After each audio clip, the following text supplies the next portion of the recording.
नमस्कार मेरे प्यारे बच्चों, आप सभी का मंदसौर क्लासेस पे स्वागत है। चलिए शुरू करते हैं आज का अपना ये क्लास, जहां हमें पढ़ना है कूलम्ब्स लॉ पे बेस्ड कुछ न्यूमेरिकल्स। और न्यूमेरिकल्स को करने से पहले हम देखेंगे प्रिंसिपल ऑफ सुपरपोजिशन। ठीक भैया, क्योंकि जब तक हम प्रिंसिपल ऑफ सुपरपोजिशन नहीं देखेंगे, सवाल या न्यूमेरिकल या प्रश्न हमसे सॉल्व होने की कगार से दूर हो जाएंगे। तो हम बात कर रहे हैं class 12th physics chapter first. यहाँ पे बात की जाएगी आपसे प्रिंसिपल ऑफ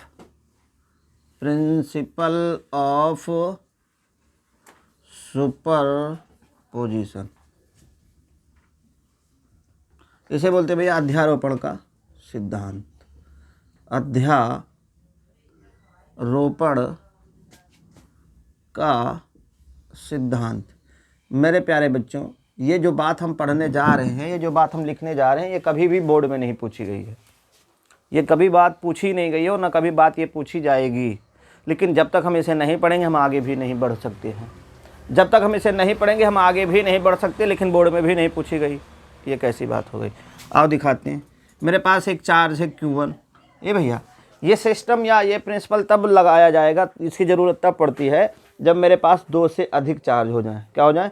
2 से अधिक चार्ज। ये चार्ज Q1 है, ये चार्ज Q2 है, ये चार्ज Q3 है, ये चार्ज Q4 है, ये चार्ज Q5 है, ये चार्ज Q6 है। अभी मैंने सारे को प्लस में ले रखा। ठीक है, प्लस से डायरेक्शन आउटवर्ड रहेगा, माइनस से इनवर्ड हो जाएगा। जब भी माइनस की ज़रूरत होगी डायरेक्शन बदल देंगे। ये प्लस Q5 हो गया, 6 हो गया ना, ये Q7 हो गया, ये Q8 हो गया। अच्छा लग रहा है? बहुत दूर दूर इधर उधर डिजाइन बना रहे हैं। ये प्लस Q9 हो गया। ऐसे ही मान लेते हैं हमारे पास डॉट डॉट डॉट Qn। कितने चार्ज हैं? n। देख भैया, तो ये प्लस है, इनमें से मुझे फोर्स, ये भैया हर एक आवेश चार्ज हर एक दूसरे चार्ज पे फोर्स लगा रहा होगा। यहाँ जितने चार्ज हैं सभी चार्ज दूसरे चार्जों पे फोर्स लगा रहे होंगे, लेकिन मुझे चूज करना होगा एक चार्ज।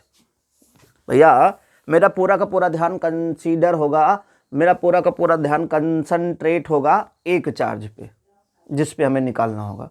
बाकी ये इस पे भी लगा रहा होगा, ये इस पे भी, ये इस पे, सब पे लगा रहे होंगे।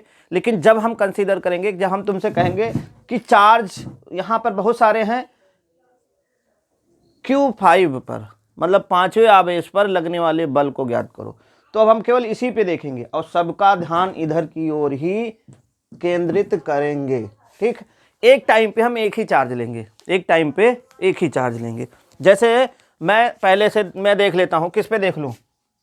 कोई एक चार्ज बताओ तुम लोग, किस पे ध्यान केंद्रित किया जाए? 9 पे। ए भैया, तो 9 वाले पे Q1 भी फोर्स लगाएगा, Q8 भी फोर्स लगाएगा। ये फोर्स ऐसे जाएगा, सब ऐसे जाएंगे ना।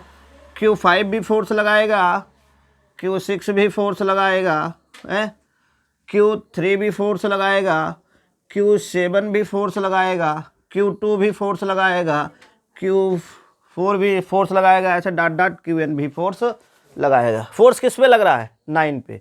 इसे तो जो प्रिंसिपल ऑफ सुपरपोजिशन होता है, अध्यारोपण का सिद्धांत कहता है, वो ये कहता है कि किसी भी चार्ज पर लगने वाले नेट फोर्स जो होगा वो सभी फोर्सों, सभी चार्ज के द्वारा लगाए गए फोर्स का वेक्टर सम होगा। क्या होगा भैया? मतलब सदिश योग दिखाना रहेगा। जैसे हम क्या लिखेंगे? F net. हमने क्या लिखा? F net. कहाँ पर? F नेट एट 9 पर, परिणामी टोटल। ए भैया F9 पर हमें देखना है सबके द्वारा। तो क्या होगा देखो ध्यान से, इसे हम कैसे लिखेंगे? Vector F9 due to 1। 9 पर जो बल लग रहा होगा पहले के कारण, plus F9 due to 2, plus F9 due to 3, plus F9 due to 4, plus F9 due to 5। जितने भी बल लग रहे होंगे सभी का वेक्टर सम है। वेक्टर सम किस लिए लिया गया है भैया? क्योंकि हर एक बल्कि यहाँ पे दिशा अलग अलग होगी ना। हाँ भाई, तो यहाँ पर हम वेक्टर सम क्यों ले रहे हैं? वेक्टर सम इसलिए लिया जा रहा है ताकि जैसे ये 8 वाला फोर्स है, इसकी डायरेक्शन इधर को होगी, और ये मान लो 5 वाला है, इसकी डायरेक्शन इधर, हर एक की डायरेक्शन अलग अलग होगी, लेकिन अगर वो वेक्टर सम लिए जाएंगे तो डायरेक्शन के हिसाब से लिया जाएगा, अपना आंसर वहाँ पे सही आ जाएगा। इतनी बात हजम है। तो ये जो एफ नेट आएगा ये भी वेक्टर फॉर्म में होगा, और F91 प्लस, मतलब ये बात समझ में आ रही ना। हम अगर 9 पे देख रहे हैं तो 9 पे सभी के कारण जितने फोर्स लग रहे हैं, हाँ एक, तो अब ये कितनी बार जाएगा भैया? Plus F9 due to N। हाँ, यहाँ पे अगर हम टोटल फोर्स की बात करेंगे तो क्या होगा? N-1 होगा, क्योंकि 9 पे 9 के द्वारा फोर्स नहीं लगेगा। ये बात तो हजम है ना। अच्छा, ये आपका काम तो हो गया यहीं पे। अब इसी चीज़ को और थोड़ा सा पढ़ना है तो पढ़ लो। देखो देखो कैसे पढ़ना है। हम जैसे ये बोल रहे, अब हमने कह दिया F1 पे चाहिए, F1 F नेट एट 1, तो F1 पे लगा रहा है कौन? F1 पे तो पहले दूसरा शुरू करते हैं ना, पहले पे लगाया दूसरे ने, पहले पे दूसरा तो दूसरा लगा नहीं पाएगा, पहले पे लगाएगा तीसरा, प्लस पहले पे लगाएगा चौथा, प्लस पहले पे लगाएगा पांचवा, प्लस पहले पे लगाएगा छठा। ऐसे अगर हमारे पास n है तो n तक जोड़ लो। टर्म जो होंगे वो n-1 होंगे। ये मैंने n चार्ज लगा रखा है। इतनी बात ओके है ना भैया? किसी और पे कहो तो निकाल के दिखा दे। ओके है कि किसी और पे निकाल के दिखाया जाए? ओके, चलो फिर इतना छाप लो, फिर इस पे आप क्वेश्चन करते हैं।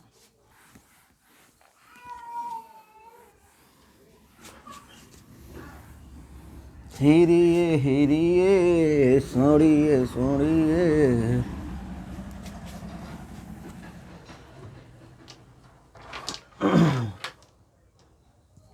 देखो भैया 2018 का आया हुआ क्वेश्चन है ये। कब आया था? 2018 में। एक क्वेश्चन है कुछ इस तरह से कि एक स्क्वायर है, क्या है? एक स्क्वायर है A B C D, A B C D is a square. Square का मतलब जिसकी चारों साइडें इक्वल है। मान लिया मैंने ए ए ए ए, सब पे plus Q plus Q plus Q plus Q charge रखा है। जो किताब है, किताब में ऐसा बताया गया है, ए यहाँ था, बी यहाँ था, सी यहाँ, डी यहाँ, मतलब यहाँ पर क्या था? डी। और वो कह रहा है, क्वेश्चन ये करा किताब वाला कि बिंदु डी पर, पॉइंट डी पर जो चार्ज रखा है उस पर कितना फोर्स लग रहा है ये निकालो। हमने भी यहाँ पर ए बी सी डी रख दिया है, लेकिन मैं किताब से हटकर मैं तुम लोगों के हिसाब से पूछना चाहता हूँ। तुम बताओ कौन से बिंदु पे निकाला जाए, कौन से पॉइंट पे निकाला जाए force? A B C D है, 4 पॉइंट है, जिसपे कहो सी पे। चलो देखो भैया, अब आओ ध्यान से देखो, बहुत ध्यान से देखना है भैया। ये सी है ना, ये यहाँ डी पे भी चार्ज रखा है ना, तो इस पर एक, ये दोनों प्लस प्लस है ना, तो यहाँ पर रिपल्सन होगा कि नहीं होगा? होगा ना भैया। तो यहाँ पे जब रिपल्सन होगा तो इस पे चार्ज दूर की तरफ ऐसे तो जाएगा। हमने क्या पढ़ा है? दोनों आवेशों को मिलाने वाली रेखा के अनुदिश फोर्स होता है। तो ये वाला फोर्स कैसा होगा? ये फोर्स होगा एफ सी। फोर्स लग रहा है कहाँ पे? सी पे। किसके कारण? डी पे। ये क्या होगा? F C D. और क्या किस में हम दिखा देते हैं इसको? वेक्टर फॉर्म में। कोई डाउट तो नहीं?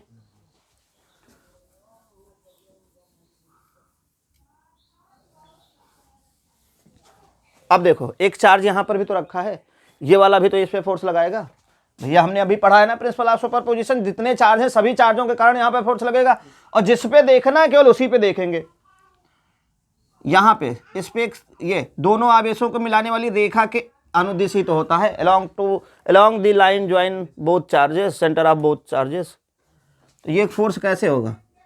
एफ सी किसने लगाया है? बी ने, वेक्टर फॉर्म में। यही तो होगा, होगा कि नहीं होगा? अच्छा ए भैया, एक चार्ज ये भी तो है ए पे, ये वाला भी तो इस पे लगाएगा।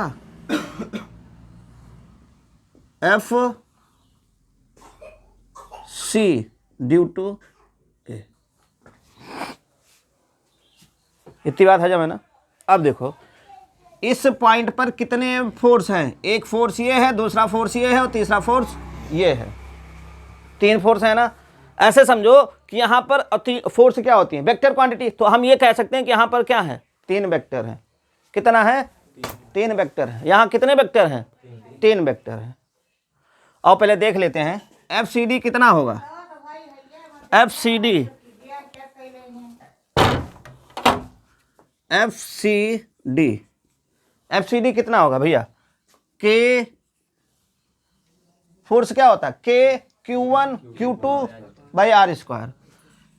Q1 Q2, ये भी Q है ये भी Q है, तो Q1 Q2 मतलब Q1 Q2। अरे भैया F का फार्मूला क्या होता है, के Q1 Q2 by R square. और इस K की वैल्यू हमने पढ़ रखा है कितना है, अरे अब यहाँ ज़रूरत नहीं, 9 × 10⁻9। तो यहाँ पे रहेगा Q1 भी Q है, Q2 भी Q है, तो इसका मतलब यहाँ से क्या हो जाएगा, Q स्क्वायर। इनके बीच की दूरी कितनी है, R, R की जगह पर A है। ध्यान से देखो एफ सी डी हो गया। अब एफ सी डी निकाला है, एफ सी बी देखो, एफ सी बी ये भी क्या होगा, के Q square by A square, यही तो होगा।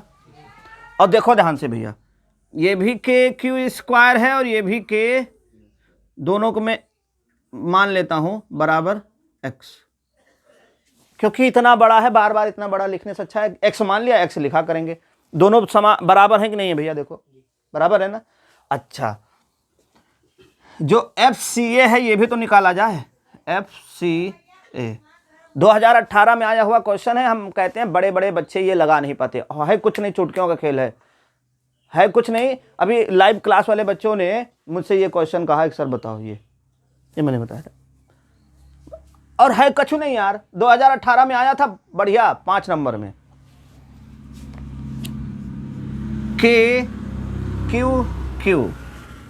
Q square by R square, इनके बीच की डिस्टेंस है हमारे पास नहीं है, डिस्टेंस नहीं है ना। चलो डिस्टेंस हम ये ए है और ये है, ऐसा तो लिख सकते हैं यहाँ पर। ए भैया देखो ये क्या है, ए है और ये भी क्या है, ए है, ए बी सी। यहाँ ये 90 अंश होगा कि नहीं, ये स्क्वायर है, ये सब 90 अंश होंगे ना भैया, ये सब 90 अंश होंगे। तो यहाँ पाइथागोरस प्रमेय लग जाएगी ना। ए और ए स्क्वायर प्लस ए स्क्वायर, तो 2a स्क्वायर है ना भैया। तो ए स्क्वायर तो बाहर आ जाएगा और √2 तो अंदर रहेगा, तो इसकी दूरी कितनी आई भैया, √2a। अति बात हजम है। अब देखो आर स्क्वायर की जगह पर यही रखो, √2a का whole square, K Q square, √2 का स्क्वायर करोगे तो 2, a का स्क्वायर करोगे तो a स्क्वायर। हमारे पास तीनों फोर्स आ गए। अब ध्यान से देखना, ये तो फोर्स का मैग्नीट्यूड आया है, लेकिन डायरेक्शन तो इसकी इधर को है ना, और डायरेक्शन इसकी इधर को है। मैं इसको बना रहा हूँ, ध्यान से देखना भैया। ये कौन है, एफ सी डी, और ये कौन है, एफ सी बी। ऐसे समझ लो कि 2 वेक्टर हैं, वेक्टर ए और वेक्टर बी। दोनों वेक्टर कितने कोण पे हैं, 90। दोनों वेक्टर 90 अंश है ना, क्लास 11th में वेक्टर पढ़ा है ए बउआ। इस वेक्टर और इस वेक्टर का रिजल्टेंट कुछ ऐसे तो निकल के जाएगा, ऐसे निकल के जाएगा ना। ये क्या होगा, एफ आर। तो इन दोनों का रिजल्टेंट मैंने निकाल लिया एफ आर। अब भैया ये वेक्टर फॉर्म में जुड़ रहे हैं, तो मैंने केवल पहले इन दोनों का निकाला है, अभी बीच वाला रहने दो, अभी केवल इन दोनों का रिजल्टेंट निकाल रहे हैं। और रिजल्टेंट निकालने का फार्मूला क्या पढ़ा है, एफ आर बराबर क्या पढ़ा था, vector A square plus vector B का मैग्नीट्यूड प्लस 2ab cos थीटा। यही तो पढ़ा है ना। आर मतलब रिजल्टेंट, परिणामी। तो यहाँ पे मैंने फोर्स की बात कर रही है तो करनी है, तो एफ आर लिख दिया है। तो एफ आर बराबर ए स्क्वायर, इसका मैग्नीट्यूड, एफ सी डी का मैग्नीट्यूड मैंने क्या लिया है, एक्स। अरे ये फोर्स इतना बड़ा बड़ा कौन लिखे यार, एक्स मान लेता हूँ, एक्स स्क्वायर प्लस, अरे यार सी डी दोनों जगह है, यहाँ पे क्या रहेगा, सी बी रहेगा। ये भी क्या रहेगा, एक्स स्क्वायर प्लस फिर से ए के लिए ये, बी के लिए ये, दोनों का मैग्नीट्यूड 2x इंटू एक्स और कॉस थीटा। देखो यहाँ पे ये 90 है ना भैया, है तो ये वाला भी तो 90 होगा।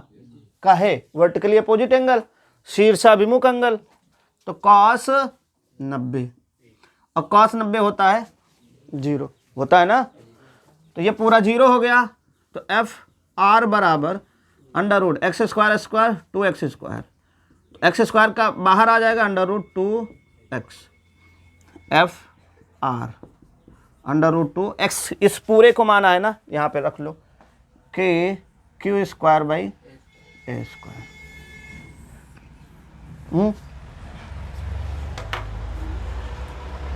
ठीक है ना। आगे देखो, अब देखो ध्यान से, ये वेक्टर जो ये वाला ये ए से सी गया था ना, ये एक विकर्ण है, डायगोनल है ना, और विकर्ण जो कोणों को समद्विभाजित करते हुए जाता है। क्या करते जाता है? मतलब ये 45 अंश के कोण पर होगा, और ये जो ये एफ सी ए है, इधर बना देता हूँ ए भैया, जो एफ सी ए है ये इससे 45 अंश के कोण पे बनाते गया है, और जो मेरा एफ आर आया है वो भी 45 अंश के कोण पर गया है, एफ आर भी 45 अंश के कोण पर गया है। तुम लोग कहो सर आपको कैसे पता? तो नोट करके यहाँ एक बात लिखोगे, नोट करके, इधर एक वेक्टर ए है और इधर वेक्टर बी है, इनके बीच का एंगल थीटा है। एक वेक्टर ए है, दूसरा वेक्टर बी है, इनके बीच का एंगल थीटा है। अभी तो यहाँ पे 90 है, मैं एक जनरल केस ले लेता हूँ। और जब एक मॉड ऑफ ए बराबर होगा मॉड ऑफ बी, मतलब ए और बी का दोनों का परिमाण, जैसे यहाँ पर ए और बी दोनों का परिमाण x था, जब दोनों का परिमाण बराबर होगा तो जो उनका रिजल्टेंट होगा, अगर इतना है तो जो रिजल्टेंट होगा वह θ/2 कोण पर होगा। ये आगे के लिए हमेशा याद कर लो। तो देखो ए और बी का रिजल्टेंट क्या होगा? θ/2 पे, चाहे इधर से देखो चाहे इधर से देखो। वैसे ही यहाँ पे और यहाँ पे दोनों का रिजल्टेंट, वो दोनों का मैग्नीट्यूड बराबर है ना। तो इन दोनों का जो रिजल्टेंट आया एफ आर 90 था, 90 का आधा कितना होगा? 45, मतलब 45 अंश पे है। मतलब ये वाला भी, इससे हमें एक बात पता चली है कि एफ सी ए भी 45 पे है और एफ आर भी 45 पे है। 45 होने का मतलब ये एफ सी ए जा रहा है और ये एफ आर जा रहा है। और जब दोनों एक ही दिशा में जाते हैं तो क्लास 11 में वेक्टर में हमने आपको पढ़ाया था कि जब दो वेक्टर एक ही डायरेक्शन में हो तो उनका रिजल्टेंट एफ नेट क्या हो जाएगा? जब दोनों एक ही डायरेक्शन में हैं, एफ सी ए प्लस एफ आर दोनों जुड़ जाएंगे। सिंपली यही तो बताया था कि जब दो वेक्टर एक ही दिशा में हो तो दोनों का परिमाण हम जोड़ लेते हैं, मैग्नीट्यूड हम जोड़ लेते हैं। तो एफ नेट इक्वल टू कितना हो जाएगा? एफ सी ए की वैल्यू यहां से ले लो, इतना तो दिख रहा है ना, के क्यू स्क्वायर 2 इतना दिख रहा है ना, प्लस एफ आर की वैल्यू कितनी है? √2 के Q square by A square. देखो भैया यहां से एफ नेट, देखो यहाँ पे K Q square by A square, K Q square by A square, ये दोनों से कॉमन ले लो, K Q square by A square. तो यहाँ पे बचेगा क्या? 1/2 प्लस यहाँ पे बचेगा √2। यही तुम्हारा आंसर है। समझ में आई है बात? इतनी छोटी सी बात है, बच्चों को समझ में ना ही आवत है। अगर आप ऐसे सवालों को समझना शुरू कर देंगे तो आप ऐसा समझो कि आपकी जो है बेसिक सीढ़ी जो है जेईई या नीट के लिए बननी शुरू हो चुकी है। ऐसे सवालों को समझना शुरू कर दिए।